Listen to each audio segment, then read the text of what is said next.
Hi friends అందరికీ మన ఇంట్లో మనం చేసుకున్న కొబ్బరి నూనె మేమేం కొనుక్కొచ్చి చేయలేదండి. టెంకాయలు అయితే మేమే అమ్ముతాము. ఆరిపోయిన ఆయన మా అయితే ఇంటికి తెచ్చింది. అది పలగొట్టిన తర్వాత ఒట్టి కొబ్బరి ఎంత వచ్చింది, గిట్టుక కొబ్బరి వచ్చింది. బాగా పచ్చి కొబ్బరి 1.5 కేజీ అంత వచ్చింది. అదంతా వేస్ట్ అయిపోతుంది, వర్క్ కుళ్ళిపోతుంది అనేసి నేనైతే కడుక్కొని నీట్గా ముక్కలుగా చేసుకొని చిన్న చిన్న ముక్కలుగా కోసేసి మిక్సీ పట్టేసుకున్నాను. ఈ మిక్సీ పట్టేసుకున్న తర్వాత ఇదంతా పిండుకోవడానికి ఒక ఓని సల్పా అనేది తీసుకున్నాను. నేనైతే మొత్తం అంతా ఆడించుకొని ఓనీలోకి వేసుకొని పిండేసి పాలైతే గిన్నెలోకి తీసుకున్నాను.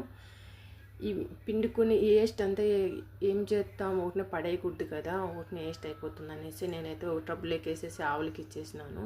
చెట్లకైనా వేసుకోవచ్చు, ఎక్కువ చెట్లు ఉండేవాళ్ళు అయితే గిన. ఇప్పుడు ఇదంతా ఆడించుకున్నాం కదా, ఇప్పుడు వేస్ట్తో అయితే నేను మా సాయితో కొద్దిసేపు అయితే ఆడుకొని బాగా సంతోషం అనిపించింది. ప్రతిదానికి సపోర్ట్ వస్తుంది మా సాయి.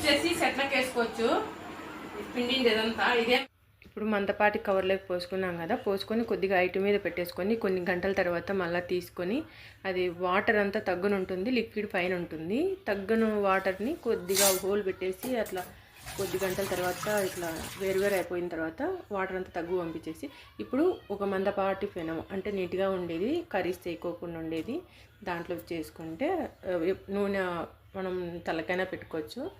ఇప్పుడు నేనైతే ఇది హాల్లో పెట్టుకున్నాను. కిచెన్లో అయితే గోడలకి ఎంత ఎగురుతుందని ఇది ఉడికేటప్పుడు మగానికి కానీ ఎగురుతుంది. మీ అందరికీ మా సావిత్రి అయితే హాయ్ చెప్తానండి.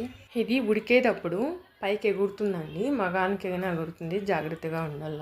అందుకే నేను హాల్లో పెట్టుకున్నాను, కిచెన్లో పెట్టుకోకుండా గోడలంతా గబ్బు పట్టిపోతాయి స్టైల్స్ అంతా అనేసి. ఇది నూనె అయితే రెడీ అయిపోయింది, అంత ఎర్రగా మారిపోయింది కదా. ఇప్పుడైతే ఇక నూనె అంతా ఒక స్టీల్ దాంతో వడబోసుకొని కొద్దిసేపు పక్కన పెట్టేసి ఒక డబ్బాలోకి వేసి పెట్టుకోవచ్చు. మన నెత్తికైనా పెట్టుకోవచ్చు, అదేంది ఏమి కల్తీ లేని నూనె కాబట్టి. మీకు వీడియో నచ్చితే లైక్ చేసి సబ్స్క్రైబ్ చేసుకోండి friends. Thank you friends, support చేయండి మా వీడియోకి. మేమైతే యూట్యూబ్ కొత్తగా స్టార్ట్ చేసినాము. Thank you friends, bye bye.